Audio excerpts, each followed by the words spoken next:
Y ya entramos directamente a lo que es síntesis, derecho y justicia, aunque, como está solito, hoy el doctor Fidel Pichardo no dijo que hoy es el día que más se ve síntesis. No, porque es que ya el público lo sabe. ¿Sabe? Sí, yo no tengo que decirlo, porque es que ya toda la población que nos sigue lo sabe. ¿Sabe que aquí se hace una encuesta cada 10 días? Y nosotros quedamos en primer lugar en todas las encuestas, siempre. Yo creo que la focalizan en la familia Pichardo y la familia Sierra, y por eso es que estamos en primer lugar. Y peor soy yo, que yo lo asuso para que lo diga, pero es divertido. Todos los miércoles tenemos que pasar por eso también.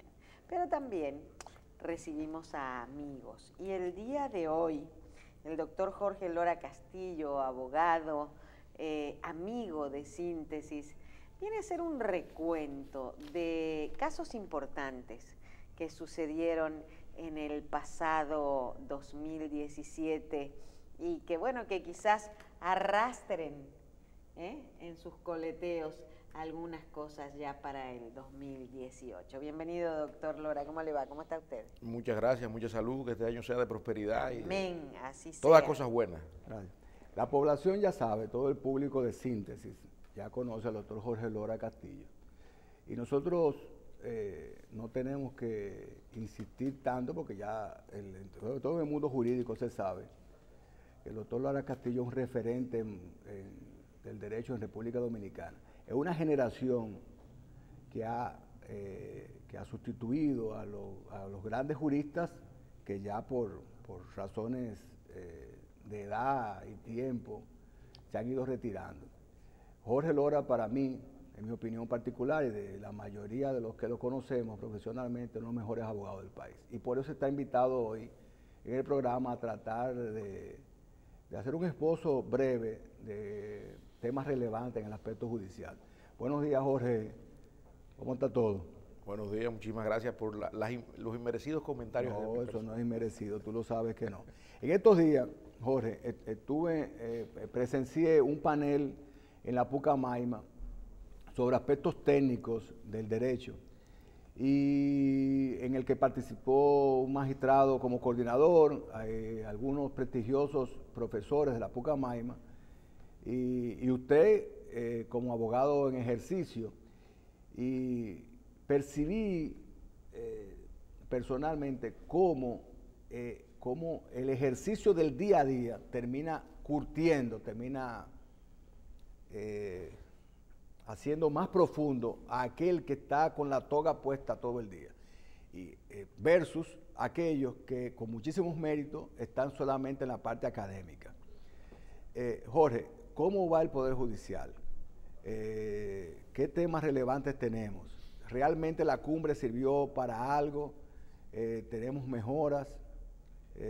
¿Tenemos críticas? Cuéntanos. Bueno, yo entiendo que tenemos que mejorar, porque no había estado nunca peor el Poder Judicial, como habíamos dicho en otras entrevistas que amablemente me habían invitado aquí.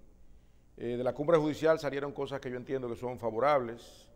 Se establecieron normativas hacia los tribunales civiles, que una vez dijimos que la justicia civil en la República Dominicana había colapsado, porque estaban fijando audiencia para 6 meses, 4, 5 meses, un proceso en primera instancia duraba fácilmente 3 o 4 años, y por resoluciones del Consejo del Poder Judicial, las fijaciones de audiencia no pueden exceder de 1 mes, y yo entiendo que está agilizándose lo que es la justicia civil, incluso los fallos han sido mucho más dinámicos, más rápidos, y eso es importante, porque la justicia en el campo civil, me refiero, estaba prácticamente estancada, salvo excepciones de los jueces que todos sabemos que fallaban y estaban al día en el fallo de los expedientes que día a día y la mora judicial.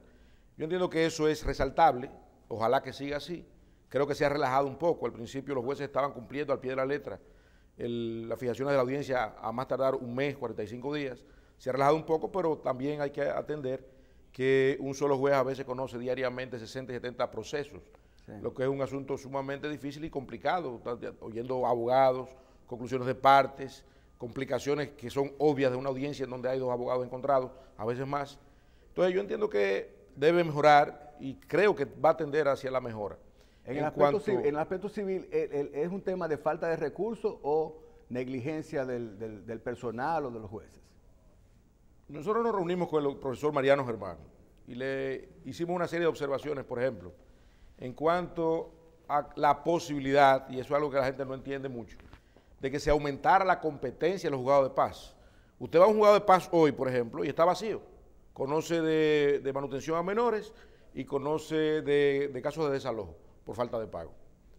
Fuera de ahí, no tiene prácticamente ninguna competencia. Nosotros le dijimos al profesor Mariano, es necesario que la competencia en los juzgados de paz se aumente. Por ejemplo, hasta ahora es 20,000 pesos, nada más una demanda en cobro, y es importante que el público sepa que es una demanda en cobro hasta 20,000 pesos, solo puede conocerse en el juzgado de paz hasta 20,000 pesos. De ahí para arriba es ante el juzgado de primera instancia.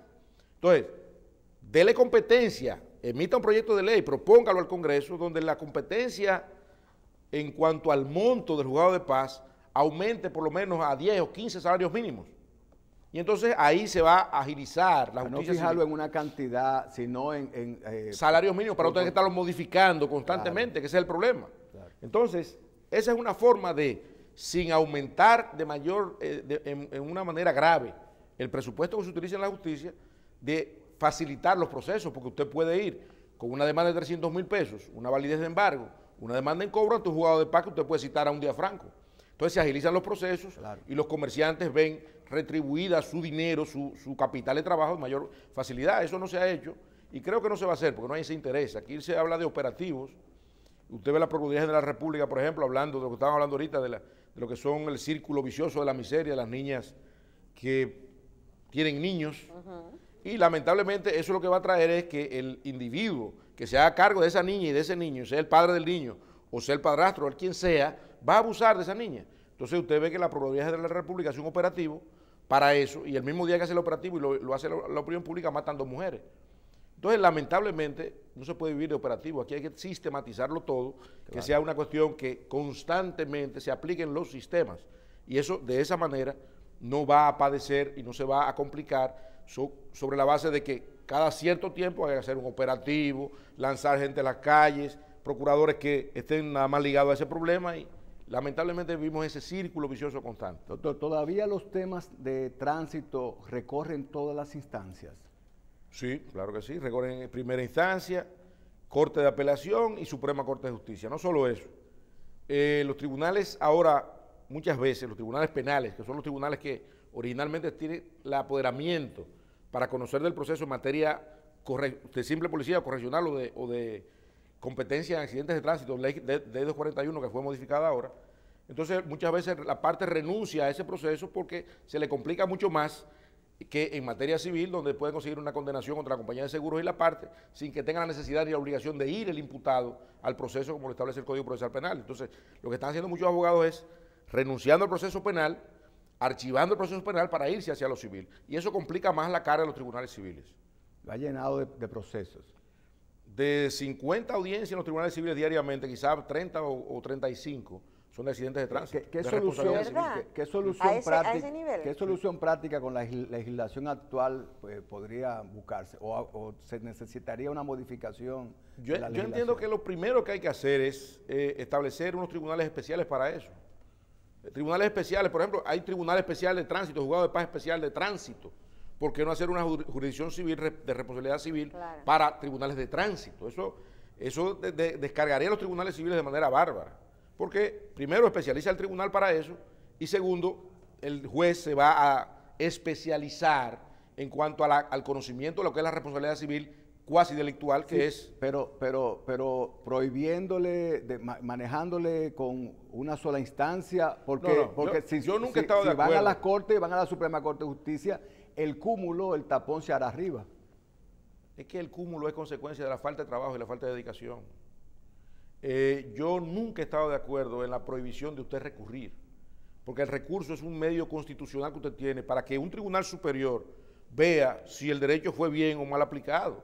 Entonces tú cercenarle, como hicieron, por ejemplo, que el Tribunal Constitucional por fin declaró inconstitucional esa ley que imponía que después de 200 salarios mínimos usted no podría recurrir a la Suprema Corte de Justicia, o 50 o 60 salarios mínimos. Usted no tenía el derecho de recurrir a la Suprema Corte de Justicia en materia civil. Entonces es un absurdo, Porque si usted prueba que usted había pagado ese dinero y no lo pudo conseguir el recibo en primera instancia ni en la Corte de Apelación, y lo consigue después, lo puede depositar en la Suprema, ¿por qué no permitirle a esa persona que haga esto? Entonces, ¿por dónde es que se van los legisladores? Se van por el lado más corto. ¿Cómo lo hacen? Prohibir el recurso.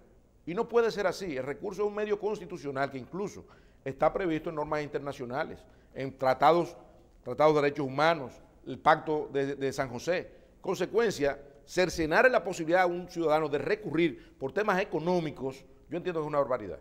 Ese es un aspecto de tema de tipo procesal, pero también, doctor, pedirle a los jueces que sean ágiles sin tener los recursos y la logística necesaria, también es cuesta arriba, ¿verdad? Mire, es que, por ejemplo, ahora mismo hay una investigación en curso en Estados Unidos, donde hay un fiscal especial, Mueller, contra la trama rusa en las elecciones donde resultó ganador Donald Trump. Eso es una evidencia de que el Poder Judicial es el real poder del Estado, el que debe ser el poder más fuerte, con más economía, con más recursos y más autonomía que debe tener el espacio de lo que son los tres poderes del Estado bajo la doctrina clásica de lo que es la administración pública. La separación de los poderes. Sin embargo, vemos que en este país el Poder Judicial es la cenicienta. Lamentablemente al Poder Judicial se le dan mendrujos de pan, se le dan limosnas, y eso ha sido así y será así mientras el Poder Ejecutivo sea el que maneje esa realidad. Vamos a hacer un laboratorio, vamos a hacer un experimento entre nosotros acá y con Marcela y el público de testigos. Siendo el Poder Judicial un poder totalmente separado del Ejecutivo y el Legislativo. Debe ser. Constitucionalmente claro. El Ejecutivo es el que diseña el presupuesto, ¿verdad? Establece las partidas para sus gastos ordinarios, pero también le establece las partidas para el Congreso y para el Poder Judicial. Y el Poder Legislativo es que lo aprueba. ¿Pueden estos dos poderes limitar, reducir, aumentar o disponer cuál es el presupuesto adecuado para un poder separado? Uno. Y segundo, que de hecho lo hace.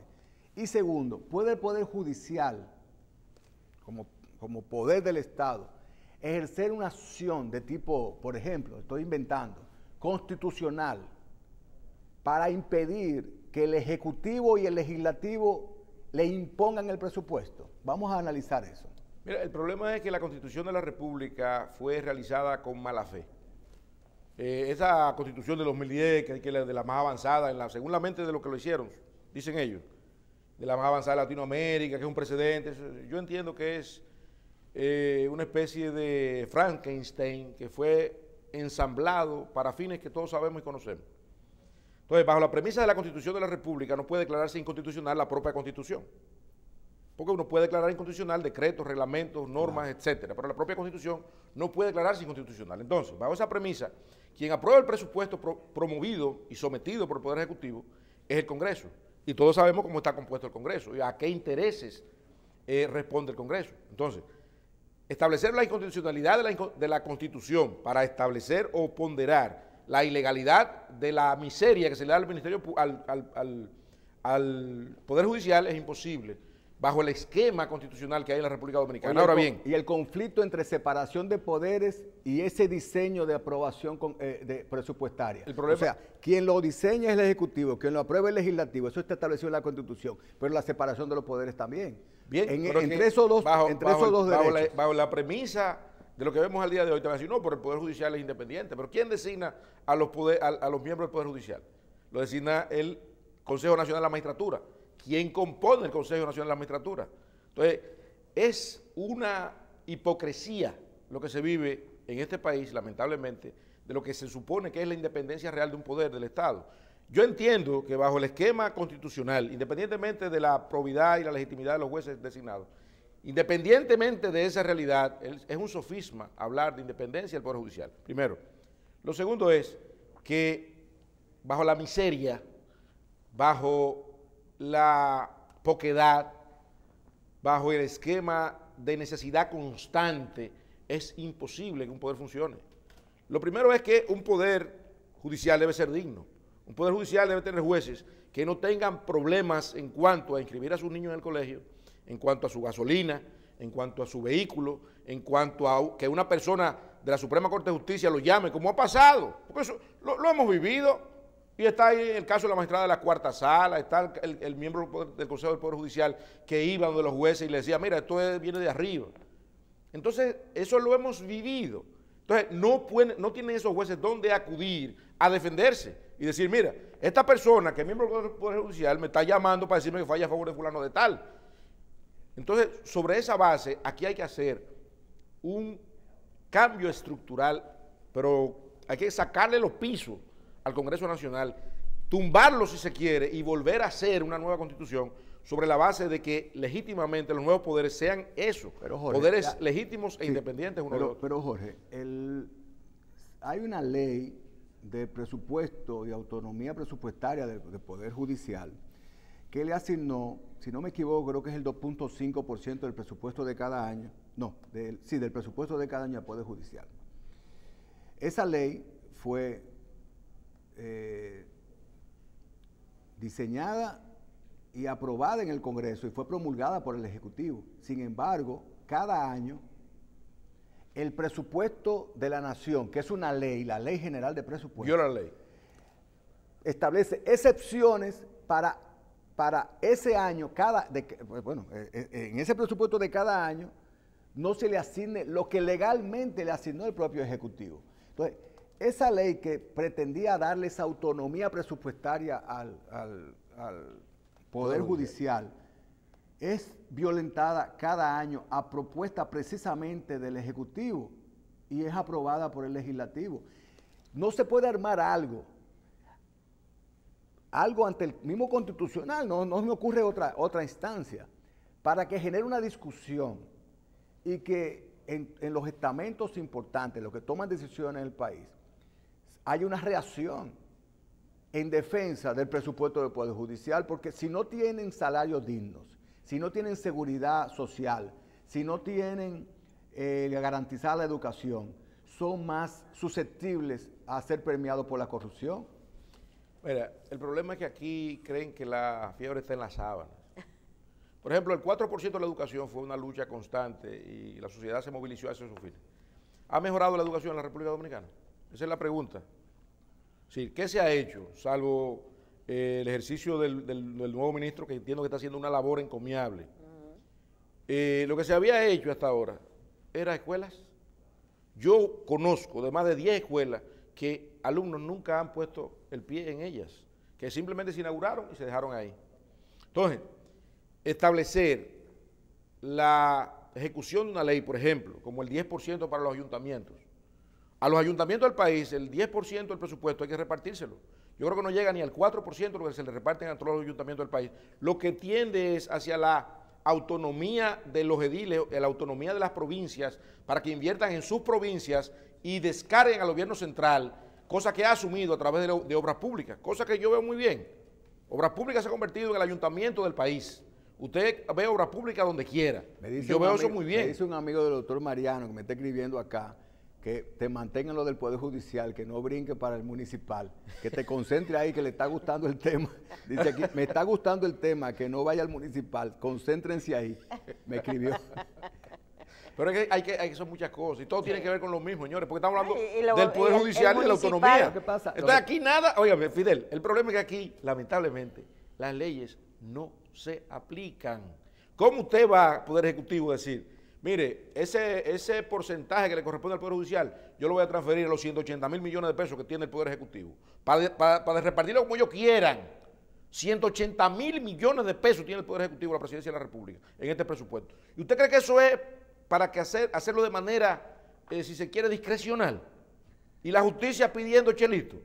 No, así no vamos a llegar a ningún lado. Y todavía furgones fue funcionando como... Bueno, el Palacio de Justicia le han dado como 5 veces el Picasso de aquí de la provincia. Yo estoy feliz con el furgón, ¿eh? ¿Sabe por qué? Sí, porque el furgón es un símbolo. ¿Pero tiene aire acondicionado? No, el furgón... Sí, tiene aire acondicionado ya. El furgón pero el furgón es un símbolo. ¿Pero hay más de un muerto? Decía yo estoy feliz que lo mantengan ahí. A ver, porque quitan el furgón y la gente cree que el problema está en el furgón, cuando el furgón solamente es el reflejo de las precariedades en el poder judicial. Señores, mire, el Palacio de Justicia de la provincia de Santo Domingo es una ruina. Es una ruina donde lamentablemente, Dios libre, va a haber una tragedia. Porque ahí los abogados, las partes, los jueces, los fiscales están en un espacio de 3x4, donde no es posible ni siquiera articular bien un pensamiento jurídico que vaya a un juez. Porque usted ve al imputado ahí, a la parte creyente aquí, todo el mundo reburujado. Entonces, ahí no se ha armado una tragedia donde han muerto 5 o 6 personas. Yo no sé cómo. En el furgón yo creo que ya han muerto 2 o 3 de infarto y ese tipo de cosas. Sí. Entonces, lamentablemente, estamos en un país donde los presos preventivos que están constitucionalmente y legalmente prohibidos que se junten con los presos que ya están condenados definitivamente, están ligados. Entonces las cárceles son escuelas para los delincuentes. Y todo eso es un combo que viene suscitándose, que aquí lamentablemente, como estamos en política constantemente, nunca lo vamos a resolver. Doctor, el populismo y la justicia. El populismo judicial y los medios de comunicación ejerciendo presión sobre las decisiones de los jueces. Y más aún, otras naciones que son potencias, Estados Unidos, ejerce acciones administrativas con todo su derecho, porque es su soberanía, para eliminar el visado a imputados en procesos que no han concluido. Analíceme esa situación. Eso es algo que primero ya es una ley en Estados Unidos, no era una ley, ahora es una ley, desde el año 2016. Lo segundo es que, a pesar de que yo no estoy de acuerdo, es decir, yo digo que está bien muerto pero mal matado. Yo entiendo que violenta un derecho constitucional de un imputado que no ha sido condenado, entonces usted agarra y le quita la visa y esa persona, a los ojos de todo el que está mirándolo, sea culpable o no estamos hablando de la culpabilidad o no de esa persona, sino a los fines de la Constitución de la República, que es lo que tenemos nosotros que preservar, lo que es el sistema y lo que es la ley y lo que es la Constitución. Entonces, a los fines de la opinión pública, esa persona es culpable, salga absuelta o no, esté bien hecho el proceso o esté mal hecho Yo escuché en unas redes sociales decir a que le tienen que quitar la visa a los jueces si lo despachan, si lo descargan. Por ahí, por ejemplo, hay un magistrado, en el caso de la provincia de Santo Domingo, volviendo a ella, se llama Saulo Alexis Isabel Díaz, juez de la Corte. En ocasión de un proceso donde cancelaron un paquete de jueces en la provincia, él falló en contra del fallo que dio lugar a que cancelaran esos jueces, y a él lo cancelaron también. Entonces, parte de esos jueces creo que le quitaron la visa. Entonces, eso se ha convertido en una especie de estigma para la persona que no actúa conforme a lo que quiere Estados Unidos. Y yo mirándolo de un punto de vista quizás que no me ha tocado, desde lejos digo, si me quitan la visa que a mí me importa, y ojalá se lo publicado, y bueno, a Jorge Lora quitaron la visa, y a mí qué me importa, me voy a otro sitio, o me quedo aquí que este país es lindísimo. Entonces, lamentablemente, eso se ha convertido en un estigma social, entonces a ese le quitaron la visa, ese es un ladrón, ese es un corrupto, y quizás sea así, quizás sea la realidad, ¿no? Pero no hay una sentencia que lo disponga. Entonces, con la falencia que tiene el Poder Judicial, lo que está haciendo Estados Unidos es una especie de guardaespaldas de Superman que está atrás, y dice, no, si tú no actúas, yo actúo. Y te meto presión porque también te quito la visa a ti. Sí, el peligro no está ni siquiera, como usted dice, en que personas señaladas como corruptos, que quizá lo sean, le eliminen la visa. El peligro está en que se ejerce ese mismo mecanismo contra personas que no sean corruptas y que se ejerce ese mecanismo de presión para conseguir objetivos de geopolítica, por ejemplo, o de intereses foráneos en detrimento de intereses nacionales. ¿Me entiendes? Es que lamentablemente le hemos dado una importancia y una legitimidad y una especie de endiosamiento a lo que establezca o no el que es, entiéndolo yo hasta ahora, el líder del mundo. Si no, bueno, tú no entras a mi país. Y eso es ya un estigma que tú tienes derecho, tu visa es tuya, tú me la das si tú quieres. Entonces, eso le han dado una importancia que yo, te digo, mirándolo desde el punto de vista de lejos, que yo no la veo. Entonces, es el estigma que es la consecuencia de que te hayan quitado la visa. Lo vimos en muchísimos casos anteriormente. Le quitaron la visa a fulano, al senador fulano le quitaron la visa, al diputado fulano le quitaron la visa. Entonces, eso es una sanción previa a la condenación que tiene que ser, y en Estados Unidos eso es algo que se ve y se cumple de manera cabal con lo que es el estado de inocencia de la persona. Hasta que no haya una sentencia definitiva, usted es inocente. Y eso sanciona y lo que hace es que corroe lo que es el Estado de Derecho, hacia donde nosotros debemos tender, hacia donde debemos ir. Claro, claro.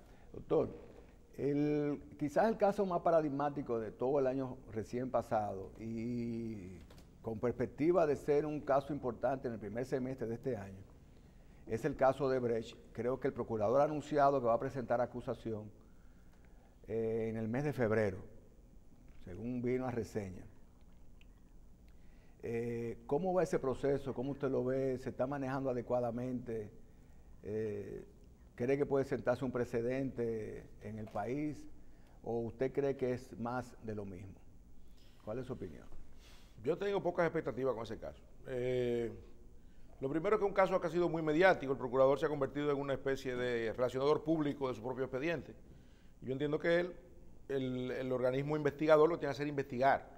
No tiene que ser público cuándo va a presentar acusación, qué va a hacer, incluso si va a solicitar un plazo, que ahora dijo que va a solicitar un plazo, una ampliación del plazo para la acusación y ese tipo de cosas.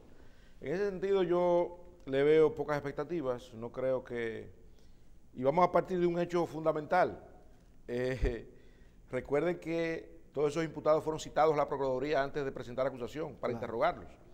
Entonces, no solo eso, sino que luego de haber sido interrogados y pasar 3 o 4 meses fue que fueron a donde Odebrecht a hacer un allanamiento. Entonces, la seriedad de esa investigación, nosotros realmente... Hay una declaración que me preocupa. Por ejemplo, el magistrado procurador general de la República expresó en un momento determinado que en el expediente habían sido imputados todos los que son. O sea, él limitó, dijo, estos son todos los que vamos a imputar. Pero recientemente también dijeron que estaban investigando más de 100 personas. 100 personas adicionales. No entiendo la contradicción entre estos dos puntos de vista. Cuando son metida tanta gente en el proceso, eso es para que el proceso no pase nunca. No va a pasar nunca el proceso. Y ahora también se cumplen cuando los usted 8 imputa a 100 meses personas famosos, en un proceso. Yo participé en un proceso, usted no se acuerda de los casos de los generales, que se robaban las jipetas, ese tipo de cosas. Sí. Presentaron acusación contra 54 oficiales, generales y suboficiales. Ese proceso, cada día de audiencia duraba prácticamente hasta las 12 de la noche cada día. Ajá. Y al final de la jornada, cuando se evidenció todo, todos fueron descargados. Porque el proceso fue mal llevado. No, una acusación contra 100 personas es una acusación realmente que conlleva tiempo. Y la acusación presentada o la medida de coerción presentada contra esto, lo que se han sido presentado ahora, tiene sus falencias. Imagínense contra 100 o 100 y pico de personas. Doctor, ¿usted está de acuerdo en que en tipos penales económicos se busca una solución de tipo económica transaccional al margen de las sanciones penales? Sí, pero tiene que haber una sanción social también. Tiene que haber una sanción en donde la persona por lo menos no tenga derecho a presentarse, no tenga derecho a ejercer ningún tipo de actividad pública, ni nada de eso. Es decir, la sanción social tiene que ir acompañada. Estoy de acuerdo con que devuelva el dinero, eso es válido. Pero que devuelva realmente el dinero, que le duela, que se tengan que arrancar los bolsillos, no como Odebrecht, que después entonces ahora hay que pagarle $700 millones. Entonces es contradictorio el asunto. Porque, por ejemplo, en Brasil, Marcelo Odebrecht, que fue condenado a 18 años de prisión, ahora en diciembre se le cambió el régimen penitenciario a prisión domiciliaria en su casa. Es una casa que tiene 3.500 metros de terreno y 1.800 de construcción, siendo él la cabeza de esta compañía y se supone la cabeza de todo entramado de corrupción y alegado en todas partes del mundo, sobre todo en América Latina. Y dicen que esto fue un premio, es como una delación premiada en su favor. El tecnicismo jurídico en Brasil es delación premiada. Pero ¿cómo puede haber una delación premiada para el cabecilla del proceso, para que encabece el proceso en detrimento de sus subalternos? Yo no lo primero entiendo. Es que hay mucha gente que ha sido beneficiada de eso en Brasil, delaciones premiadas. Por eso es que el proceso ha llegado hasta donde ha llegado. Ha llegado a lugares donde eventualmente nunca podía haber llegado si esta persona no hubiera dicho con detalle cada cosa, cómo se hizo y bajo qué condiciones. Entonces, bajo la premisa de esa realidad, ¿qué es más importante ante la sociedad? ¿Que se establezca hasta el último responsable de los hechos o simplemente sancionar los cabecillas? Yo entiendo que socialmente y jurídicamente hablando, hay que ponderar la importancia de que una persona de esa calidad, primero, esté condenado a 18 años de prisión. Está condenado. Y pasó aproximadamente 2 años preso.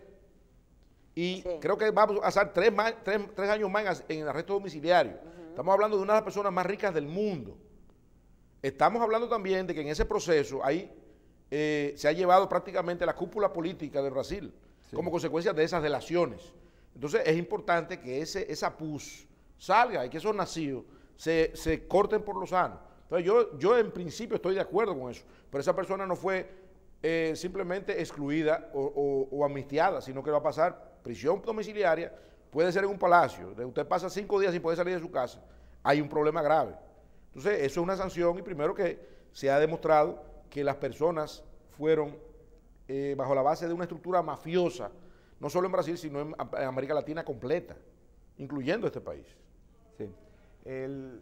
Jorge, no sé si quiero hacerte esta pregunta, pero no estoy seguro si empujarte a ese ámbito. Las modificaciones constitucionales se han suscitado con cierta frecuencia en República Dominicana, pero no con un criterio de cuerpo, o sea, no todo el cuerpo de la Constitución modificarse en beneficio de toda la sociedad, sino que se tiene como excusa la mejora de la Constitución para coyunturalmente modificar solo un aspecto, que es la reelección presidencial. Para hablar claramente, el profesor y es magistrado, presidente de la Suprema Corte de Justicia, el magistrado Subero Isa, expresó en este mismo programa que el presidente de la República tenía la posibilidad de reelegirse sin modificación constitucional, porque el transitorio que fue aplicado solamente para él, de que no podía presentarse en un nuevo periodo, ¿verdad? Según dice el profesor Subero, es inconstitucional, pero está en la Constitución. Puede ser una disposición, aunque sea transitoria, contenida en la Constitución, declarada inconstitucional, y montarse sobre esta una reelección presidencial, un tema tan delicado. Mira, doctrinariamente, en cuanto a la discusión, si se quiere, de libros y de doctrina y de profesores y ese tipo de cosas, yo entiendo, y el Tribunal Constitucional ha sido constante en eso, y las referencias, y el derecho comparado constitucional también, que la Constitución no puede ser declarada inconstitucional, eso es absurdo. Eso no, yo entiendo y respeto muchísimo al magistrado Subero, entiendo que si una cosa se le debe a él es el avance, y tú fuiste testigo de eso, los tribunales cambiaron radicalmente con la llegada del magistrado Subero a la presidencia de la Suprema Corte de Justicia, y cosas que yo entendía que iban a pasar 50 años para que pasaran, él logró que pasaran, la organización de los tribunales, archivos y todo ese tipo de cosas, pero con ese debido respeto también digo que es un absurdo pretender que se declare inconstitucional la Constitución. Eso no es posible doctrinariamente ni jurídicamente hablando. Eso es lo primero. Lo segundo es que de hecho este país ha demostrado que muchas cosas que son inconstitucionales, que no pueden hacerse, se hacen. Eso es otra cosa. Estamos hablando de poder, estamos hablando de dinero, estamos hablando de manejo de las articulaciones que dan lugar a ese mantenimiento del poder, que ya son otras cosas que yo entiendo que no están en este campo jurídico nosotros discutirla. Ahora podemos discutirlo otro día. Muy bien, Jorge. Jorge es una estrella. Sí. Estrellada. Una estrella estrellada. Doctor Jorge Lora, muchísimas gracias por haber estado con nosotros. Le deseamos que este 2018, que está recién abriendo sus puertas, sea un año de muchos éxitos. Salud, que lo demás todo es ganancia. Es verdad, es verdad. No, y quiero hacer un anuncio. Aquellos que entendían que se iban a librar de Jorge Lora, quiero que sepan ¿Cómo así? que se acaba de graduar, presentar su tesis recientemente, Jorge Lora hijo. O sea que el que se pretendía librar de los Lora viene atrás. o sea que tiene que esperar 30 o 40 años más de Jorge Lora padre, y entonces 40 o 50 más de Jorgito Lora hijo. Una felicitación a Jorge Lora hijo, que hizo la presentación de su tesis exitosamente con notas sobresalientes. Tiene estirpe el hombre. Bueno. No, salió a la madre.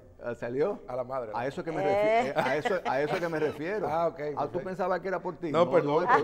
Es por su mamá, es a su mamá que salen, definitivamente. Saludo a Jorge Lora, hijo, y a Valerie, y a toda la prole de ese super papá que es Jorge Lora, padre, ¿verdad?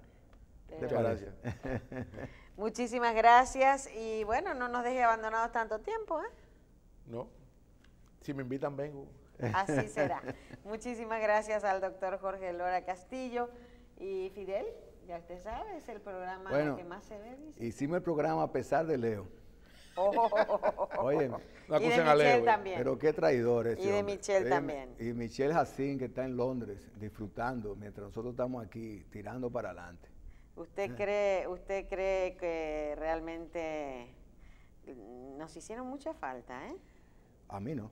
Será a ti que te hizo falta. Ni para nada. ¡Ay! Hacen falta los que están aquí, pero los que se van no. No nos ha hecho falta Michelle Jacín. Sí, un poco. Cobarde, ¿eh? Cobarde, no quiso salir en el video. No, pero ¿sabe por qué el día que más se ve? Realmente todo dominicano tiene detrás un abogado, ¿verdad, Jorge? Sí. Todos son abogados. Igual que todos son médicos. Y que no se gradúan de abogados, hablan como tales. Y sí, los dominicanos somos así, especiales. Pero eso es algo, bueno, por lo menos es algo de cultura, ¿no? Que uno tiene. Para finalizar, prometemos que los miércoles vamos a traer temas relevantes en el aspecto judicial, pero vamos a traer también los aspectos positivos. Porque vamos a tener un 18, necesitamos resaltar un 2018 positivo, necesitamos resaltar los paradigmas. Es verdad. Positivos que tenemos, que son mucho más que los negativos. Y montar nuestro futuro sobre la base de esa simiente positiva que tiene República Dominicana. El dominicano es un ser maravilloso. Y nosotros tenemos, como decía un amigo mío europeo, que estudiamos hace 20 años juntos, me decía, Fidel, visité tu país, ustedes tienen un microcontinente. Así mismo es. Lo tiene absolutamente todo. Y decía él que el mejor recurso que tiene la República Dominicana es su gente. Definitivamente. Eso es lo más importante. Y para los que venimos de otros países y que nos adueñamos de esta isla, le puedo asegurar que es así, que es verdad. Amén y amén. Muchísimas gracias por haber estado con nosotros el día de hoy. Lo espero el próximo miércoles. Para mí es un placer. Venimos ahora con Síntesis de Educación. No se vayan.